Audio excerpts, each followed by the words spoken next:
Welcome to the Frickcast, and to a Dr. Squatch quick guide. Today we have the Summer Citrus Deodorant. With a new flavor launch came not only a new brick and hair kit, but a deodorant as well. This thick stick, of course, is the new Citrus Boy, the Summer Citrus. This flavor, and by extension this deo, effectively replaced the Cedar Citrus. But is this a worthwhile addition to the powerhouse lineup of deos? Well, let's find out. Just like every Squatch deodorant, the Summer Citrus is rocking with the same ingredients. Most notably, the holy trinity of charcoal, arrowroot, and probiotics. Now if you want a more in-depth breakdown of these ingredients, check out my deodorant guide, as everything from that video will apply here. So really the only major difference here is the scent. It's very similar to its brick counterpart, in that it's a clean-smelling lemon scent. It kind of has like a lemon candy smell in my opinion though, kind of like how the Cedar Citrus had an orange candy smell. But unlike the Cedar Boy, the Summer Boy does fit with the overall flavor. So how does it compare to the other sticks?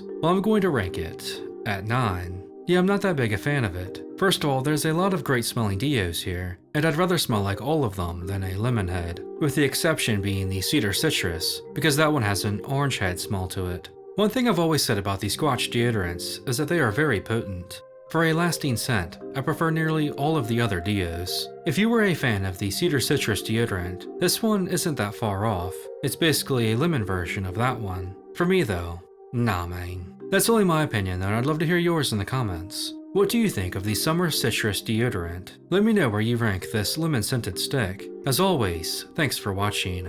Yeah, man!